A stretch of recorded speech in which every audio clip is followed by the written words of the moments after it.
Welcome, everyone, to the Thursday edition of Fair Territory. I'm Ken Rosenthal here with Alanna Rizzo. It is the post-deadline edition.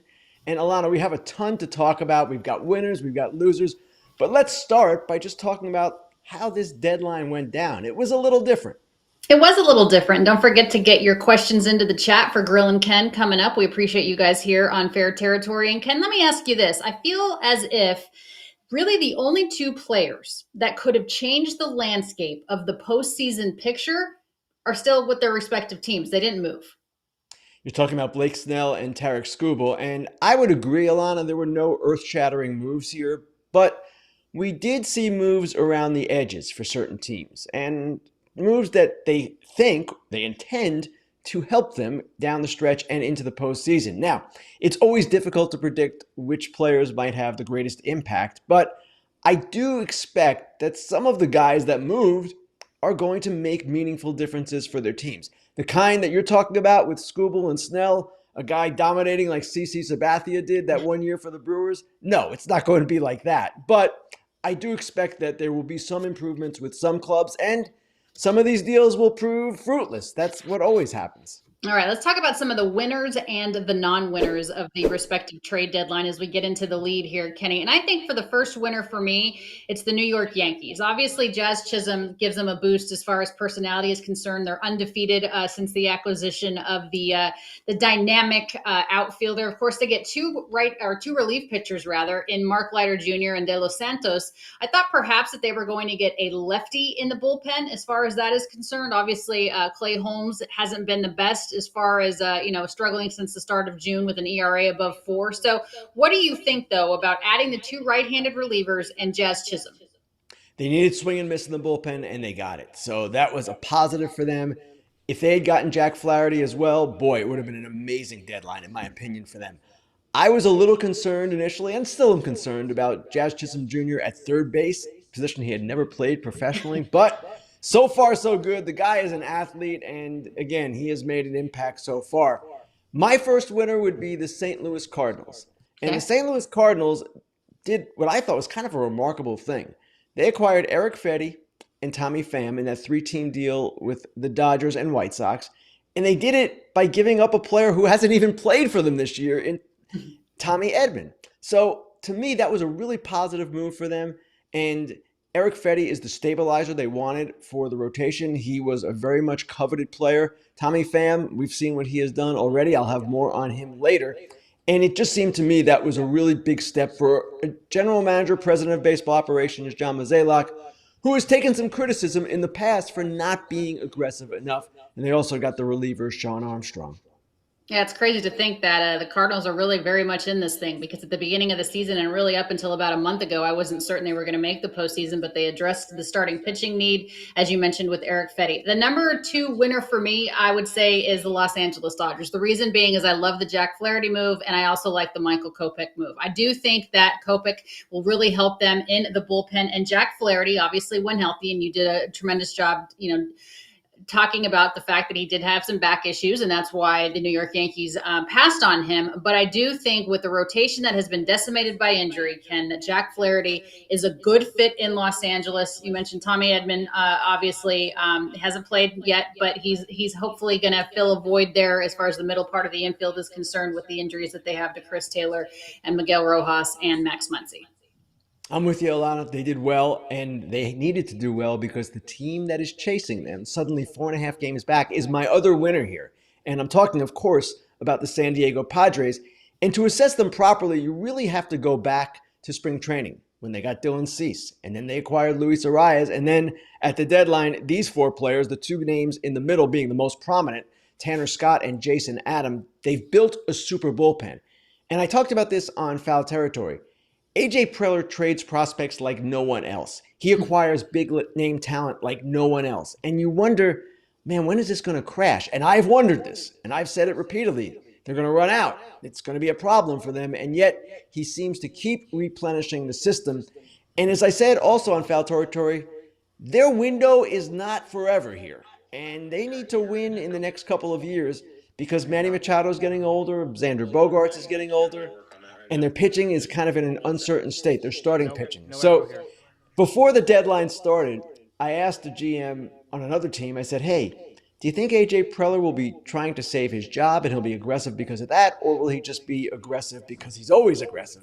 And the GM said, how could you tell the difference? That's who he is. So he did a really good job, I thought, in supplementing his 2024 roster. I agree with you on that. I feel like AJ Preller rather is the Jerry DiPoto of the National League. Both of those guys do love to trade. Let's talk about my non-winner. The first non-winner for me, Ken, is the Chicago White Sox, and it's not even just because of the trade deadline. This entire season for the White Sox has been a waste of space. Crochet didn't do himself any favors by having those contract demands, as far as that's concerned, demanding that he stay in the starting rotation, didn't want to relieve, so he really eliminated any possibility of going from a pretender to a contender. But the way that they have handled situations this entire season, if you take a look at this tweet, I believe that we had, if you throw out the two 14-game losing streaks that the Chicago White Sox have had, and they've had two of them, they still would have the worst winning percentage in baseball. They're currently at 27-53. That 338 winning percentage, Kenny, still the worst in baseball. And that's not even including the two 14-game losing streaks. So for me, the White Sox are my number one non-winner for the entire 2024 season. On pace for 123 losses, which would be a record in the modern era, breaking the 120 the Mets had in 1962. And their manager, Pedro Grifol, he could be fired any moment now. Now, my first loser is going to be a team that you're intimately familiar with, Alanna. You used to work with them, the Colorado Rockies. And the Rockies are always a study in fascination at the deadline because they are inert. They basically do nothing. Now, what they did this deadline was trade two relievers, Jalen Beeks on an expiring contract and Nick Mears, who then revealed that he was tipping pitches for a month and a half, and no one in the Rockies organization even pointed this out to him. So the way I described them in my latest column was that they are conscientious objectors at the deadline, and they continued their run of basically doing nothing. Yeah, the Colorado Rockies are loyal to a fault. They get rid of big guys though when they shouldn't get rid of big guys, and I think they're just content to exist. I don't think they have any intentions ever of really going for it. My non-winner number two is the Miami Marlins, and Ken, to me, the writing was on the wall when they traded their best player back on May 5th. When they got rid of Luis Arias back on May 5th, when this team was a postseason team in 2023, that told me all I needed to know about what the Miami Marlins were doing in terms of their direction. I mean, they have Peter Bendix that came over from Tampa Bay. You cannot run the Marlins like the Tampa Bay Rays. Kim Ng, left. Derek Jeter left. I mean, it says a lot to me. It speaks volumes about this organization and the focus. You see all of the guys that they've already traded away. To me, the Marlins had no reason but to go for it in 2024 to kind of repeat what they tried to do in 23. Skip Schumacher, National League Manager of the Year, and he may not even be there next year. That's right, Alanna. And you can praise them for the haul that they got back in these various trades, and based on industry perceptions, they did well. But the entire premise of this team coming off 23, I'm with you on that. I did not like it. And I know they had work to do and their infrastructure wasn't great, all that. But you can do all that and fix what's underneath the hood while improving the major league team. And from the beginning of this season, their message was, we're not trying. No good. Now, my number two loser I could pick from a number of teams. The Twins would certainly qualify. They added only a reliever. The Angels should have made more deals. But I'm going to go with a contender because this team, to me, acted kind of curiously. The San Francisco Giants, they didn't trade Blake Snell. I have no problem with that. They're going forward with the best rotation they believe in the game. It's Snell, it's all those others, Ray and Hayden Birdsong, the kid that's come up, and of course Logan Webb, who was brilliant last night. But while they traded Jorge Soler to get rid of his money, okay, that's fine. They didn't really bring in offense. They ultimately acquired Mark Canha, and Mark Canha is a useful role player. But here's a team that I understand what they're doing. They're creating at-bats and playing time for younger players that they believe will be able to contribute at a similar level to other guys that might have been out there. But in my opinion, they needed more offense. If you were going to do it this way, try to win with your rotation, great. And try to give opportunities to young players, no problem. But you still needed more zip in that lineup, and they just didn't go get it. Are you surprised, or maybe I shouldn't say surprised, do you think that Farhan Zaidi is in the hot seat as far as that's concerned? I mean, this is a team that, they tried to get Aaron Judge. They did not get Carlos Correa, which turned out to be a good thing for them. They didn't make any substantial moves at the deadline. Obviously, Blake Snell's a big deal. I understand that. But is he on the hot seat? I thought that the Giants were going to contend this year, and they're not. He is on the hot seat, and they spent a ton of money in the offseason, some $400 million in guaranteed contracts to all the players that they signed. And the idea was to be a more entertaining team and a more competitive team. They're somewhat more entertaining, and certainly the loss of the Korean center fielder crushed them in that regard. But at the same time, they still are not there. And they're in a competitive division. You look at the Diamondbacks as well as the Padres and Dodgers, it's a rough go in there.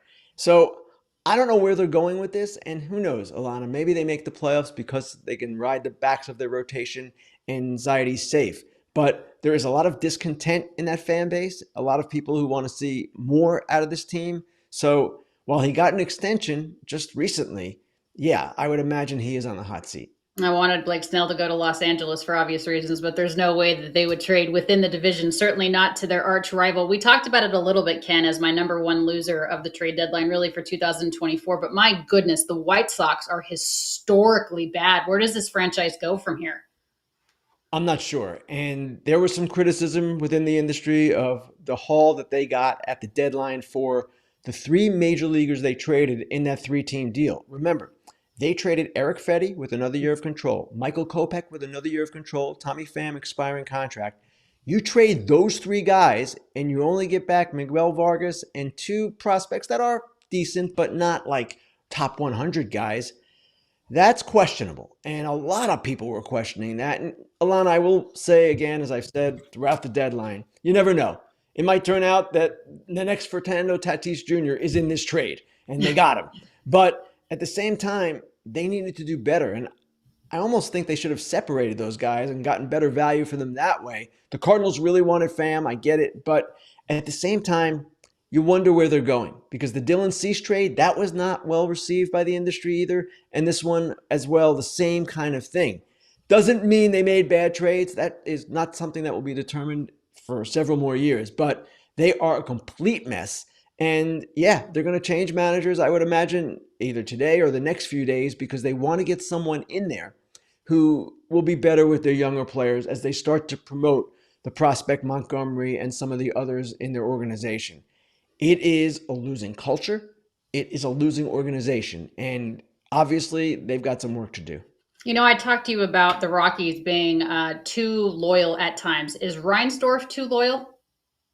You can make that case. And I found it really interesting that when he let go of Rick Hahn and Kenny Williams, the two guys who had been there forever as the heads of their front office, he turned to an internal choice in Chris Getz, who was their farm director at the time.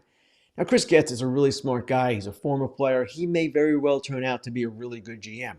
But the way I saw it then, and even the way I see it looking back, you need someone from the outside to come in and say, okay, let's rip this thing up. Let's bring some fresh ideas in. They didn't want that. Now, Chris Getz obviously has fresh ideas, but they needed a whole injection of new energy. And they didn't get that when they made that change. So you could argue that Reinsdorf hung on to Kenny Williams and Rick Hahn for too long. You can argue he made the wrong choice here. And their fans are understandably frustrated by the position this team is in. They're a high revenue team, folks. They're in Chicago, and yet they're in the complete mess right now.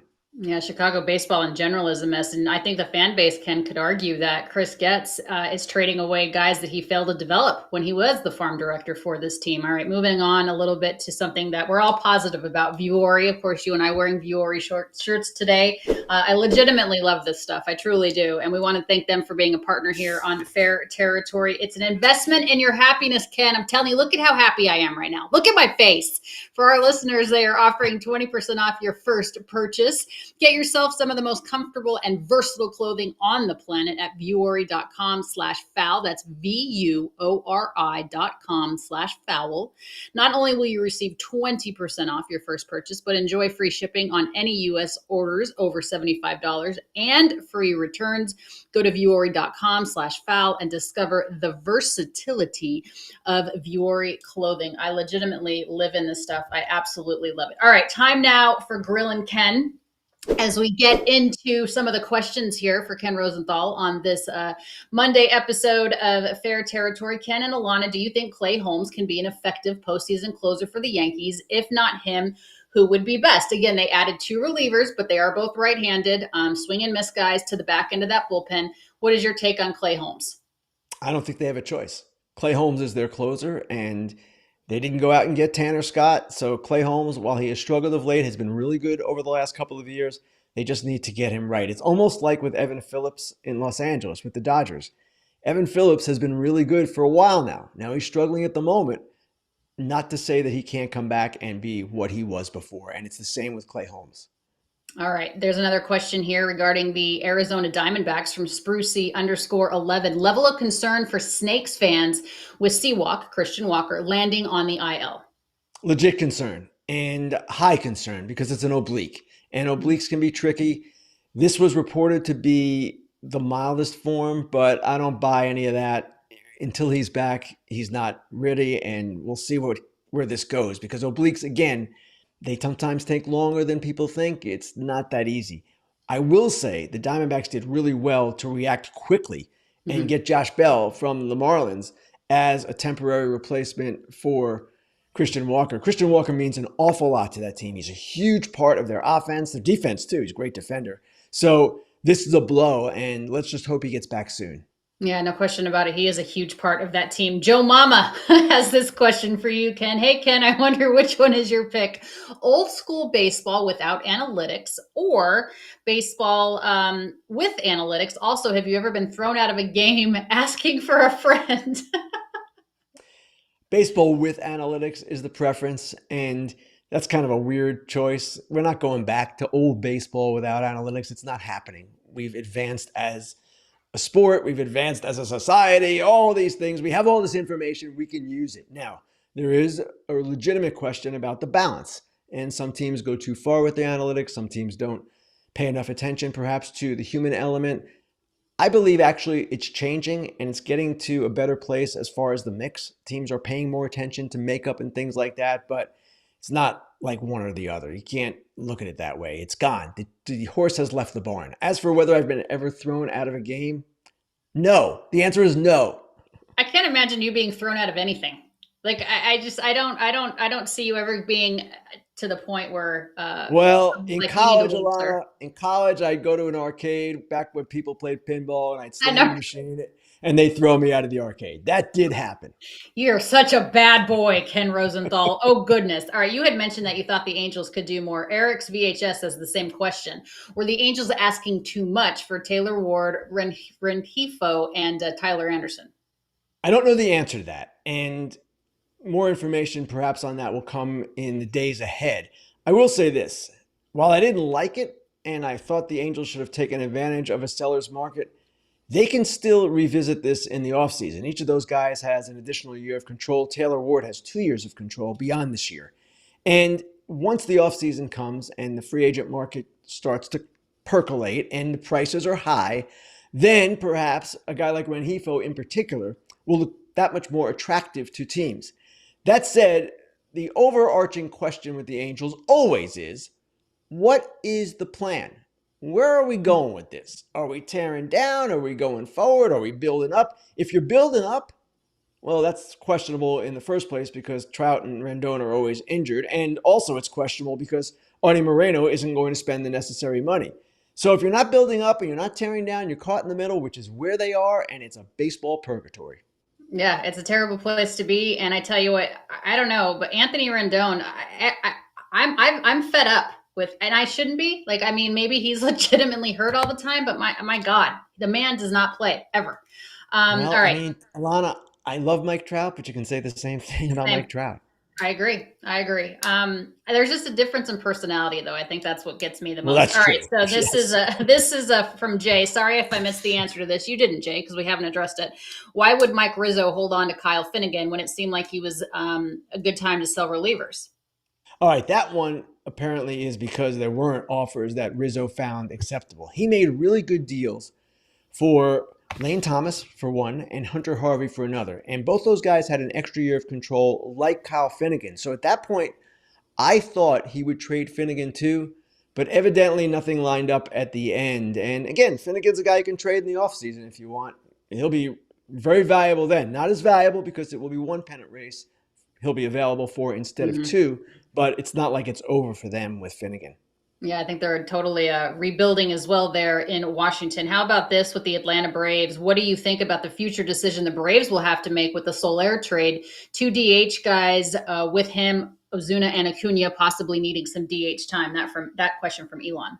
Very good question. And it's a question I had in my own head myself because Soler is going to play the outfield. He is playing the outfield for them. He's not an outfielder. He was a DH the entire time in San Francisco and really for quite some time in his career. So they're in this kind of funny place with that right now. I would not be surprised to see Soler on the move again at some point. Not this season, but maybe in the offseason, because I don't know that this is particularly tenable to have both those guys and only one DH. What do you think is harder, going from DH to an outfielder like Soler just did, or going from an outfielder to third base like Jazz Chisholm just did? I would think what Chisholm has done in the middle of a pennant race when he's never played in 9 professional seasons that position, that is really difficult. And again, I'm not all down with this one. I'm kind of fearful that it's not going to go as well as the Yankees think, though it certainly is off to a good start. Hard to question. And he's a great athlete, so you would think he could pick it up. Soler is a different kind of challenge because he's not as athletic, and now he has to go play the outfield, but he can do it. He's done it in his past. So I would say Chisholm playing a new position for the first time in 9 professional seasons in the middle of a pennant race, that's pretty hard. Well, it'd also help if their second baseman decided that he would change position for the betterment of the team. But Gleyber But Torres, hold on, neither. hold on. But the thing with that, Alanna, is it's his free agent year. And that's a tough ask of Gleyber Torres. I know we all think these guys should do whatever the team asks, but he's had enough difficulties this year. And I think next year, what will happen is Gleyber goes and Jazz goes back to second base. Yeah, I agree with you. I don't think Gleyber Torres is a Yankee next year, of course. All right, this one on the Oakland Athletics. Were you surprised Oakland didn't take an advantage of a seller's market? Could have gotten hauls for Sears, Blade, Rooker, and Miller. Was not surprised only because they were signaling this for the weeks leading to the deadline. They were basically saying, hey, we are making progress here. And let's not forget, the A's had the best record in baseball in July. It's no joke. They actually did. I think it was 15-8. So their position is we're tired of losing. We're tired of giving players up and just getting prospects when we're making progress here under Mark Kotze. The players want to win. Kotze wants to win. The front office wants to win. And hey, we're going to go forward. Now, I understand that thinking and I applaud it and I appreciate it greatly. The problem is Mason Miller. In this market, he is still a reliever. He is a guy that you don't know is going to be great for the next 5 years because relievers are so volatile and he's got an injury history. Now, I know he hurt his pinky on his glove hand and he's out for a little bit, but you still could have traded him. Players on the injured list did get traded. And that was the one guy I thought, you know what, take advantage of this, see what you can get. And they probably would have done quite well. So they didn't do that. I kind of like it in a lot of ways because it's not giving up. But at the same time, in terms of pure market forces, the time was probably right to trade Mason Miller, and they didn't do it. I love Mark Kotze saying, in this organization, we tell the truth. He didn't break it getting on a training table. He punched something because he was upset and he broke it. What's a harder job, in your opinion, or the least enticing job? Being the manager of the Miami Marlins or being the manager of the Oakland Athletics? Difficult to say because they're both brutal jobs. I would say right now, I'd rather be Kotze. And Okay. you mentioned Skip Schumacher likely leaving at the end of this season. I expect he will leave because you know what? The Marlins, it's going to take longer the way they're going about it. They're not going to spend money this offseason. They don't do that. The A's, Well, I don't expect them to spend money either, but they're going to Sacramento, and in theory, they're supposed to be ramping up to Las Vegas at some point. Believe it when you see it, but the A's kind of have some things going well now. Their offense is much improved. They look much more like a real team. They've got to get their rotation somewhat in a better place, and maybe they'll spend money on that this offseason. But I guess I'd rather be the A's manager, even though I'm going to Sacramento. All right. This is regarding the Pirates. Justin McKenzie wants to know, do you think the Pirates trades this deadline consider them going for it or still reserving themselves? They went after it a little bit. By their definition, they definitely went after it. Now, I wrote about them a little bit in my recent column, and I said the Pirates essentially did Pirates things. They were smaller moves on the margins. I liked IKF. That was a good trade for them, a good addition for sure. But they didn't go bigger. Now, it's hard to fault them, and it's hard to fault the Brewers and the Guardians and the Orioles, three other teams, lower revenue positions that didn't really go crazy because the quality of player just wasn't there. So if you're going to rip the Pirates or any of those other teams I just mentioned, tell me, what should they have done? Which players should they have gotten? Should they have gotten, in the Pirates' case, a Rosarena? Okay, maybe you can make that case. But the prices were high for these guys. And the Pirates are a team that has gotten to this point with young talent and believe that they can do it going forward with young talent. So I'm not going to fault them too much. But at some point, you've got Paul Skeens. You will have Jared Jones healthy. I'm talking about going into 25. It's time for them to start acting like a team that's good. Because when you've got Skeens, you've got a weapon that who knows how long it will last. At the max, it's probably 6 years, right, before he becomes a free agent. You have to seize the moment. Yeah, you can only ride that "we're looking towards the future" train for so long. Time now to get into Dude and Dork of the Week. This is where Ken and I have an opportunity to praise a guy and also kind of not really rip a guy, but have a, kind of a scratching our head moment. So who is your Dude of the Week? Mentioned him earlier, and I am proud to say my Dude of the Week is Tommy Pham. And last year, right after the deadline, the Mets people told me, this guy's a big loss for us. He was a huge part of helping make our players better, and Francisco Lindor confirmed that for me. This deadline, Tommy Pham was a player that Cardinals players were going into Ollie Marmol's office and asking him to have the team acquire. They wanted this guy back. Remember, he started with the Cardinals, didn't end great the first time. He is a competitor, and we saw in his first at-bat with the Cardinals what he is capable of. Grand slam. I know people perceive him as kind of a tough guy, the whole thing with the slap and everything else that he's gone through in his career. He burns to win. And that's why the Cardinals wanted him, and good for Tommy Pham getting back there, making a team admit that they made a mistake, and of course, doing what he did in his first at-bat. All right, I'm with you there on Tommy Pham. I'm going to pick Bobby Witt Jr. Ken, nobody has had a season or a month rather, that Bobby Witt Jr. has as far as July was concerned, except for Lou Gehrig. If you take a look at what Witt did, he had 45 hits and a 489 batting average. The last big leaguer with at least that many hits and that high of a batting average in a calendar month, Lou Gehrig, in June of 1930. He had 55 hits and a 495 batting average. Bobby Witt Jr. has just been such a tremendous lift for the Kansas City Royals. They were smart to lock him up long term. He's just a pleasure to watch. So he is my Dude of the Week. Good on you. I'd love to see Kansas City in the postseason. I'd love to see this kid be able to take some postseason at-bats. What about your Dork of the Week? My Dork of the Week actually is a building. It's a building that has drawn much scorn in Major League Baseball. It's a building we will not be seeing much of beyond the near future. And I'm talking, of course, about Tropicana Field. Lost in the deadline madness was the fact that a new ballpark for the Rays finally got all the approval it needed. It will open in 2028, and the Trop will be no more. This will be a roof stadium, a retractable roof, and I'm really looking forward to seeing baseball continue in Tampa Bay and seeing if it can pick up a little bit in Tampa Bay with a new ballpark. And good for the Rays. They worked really hard to get this done. The Trop is my Dork of the Week. All right, Zach Eflin was pretty psyched about pitching in front of Orioles fans. Said the atmosphere is a little bit different at Camden Yards than it was at the Trop. My dork of the week is all of the jerks on social media that think that they're keyboard warriors, that think it is okay and appropriate to give players death threats and threaten their family because a player isn't performing to the level that you think should be performing at. Mitch Garver said, "This is by far the worst I've ever played in my career. It's tough on myself, tough on my family. The death threats and the retire and you suck and expletive kill yourself and all of that stuff is getting old. But the only way it changes is to play better. This is unacceptable behavior. These people are players, but before they are players, they are people first, that they have families. Do you think that they want to play poorly? Do you think that they not want to throw strikes, or they don't want to get hits, or they want to make mistakes? Be better. Be better. And stop with the nonsense of death threats to players. It's ridiculous." Agreed, 1000%. And I should say also, Mitch Garver is one of the more level headed guys in the game. So for him to say that, obviously he feels like there have been some things said that just were inappropriate.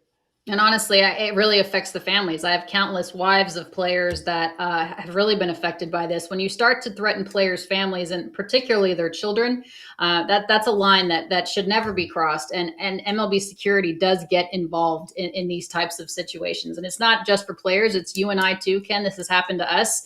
At least I can speak for myself. It's happened to me. So just Oh, be it's better. happened. Yeah, Yeah, I'm certain that it has. All right, we are going to say goodbye. Ken is actually going to an undisclosed location next that's week. right. Undisclosed. I believe that he has an umbrella and a drink somewhere. So I will be with you solo on fair territory on Monday. But let's thank our friends at BetMGM for being a part of our show today. And always, before we go, let's shut out the BetMGM first bet $1,500 offer when you use bonus code FOUL. Get this offer when you download the BetMGM Sportsbook app or at betmgm.com. Sign up, enter that bonus code FOUL, and deposit at least $10 into your new account. Place your first wager and receive up to $1,500 back in bonus bets if the bet loses. If the bet does lose, your bonus bets will be available once your initial wager is settled. Gambling problem or concern, there is help. Call 1-800-GAMBLER. So, Ken, enjoy next week. I appreciate you letting me take over. Hopefully, I won't dishonor the family. I Have don't a think you good will, week. Alana. We'll see you the following Monday. Foul Territory is next. We got some good guests on Foul Territory. Orioles Grayson Rodriguez, ESPN Chicago's Jesse Rogers, Twins reporter Dan Hayes from The Athletic, joining AJ Pierzynski, Scott Braun, Eric Kratz.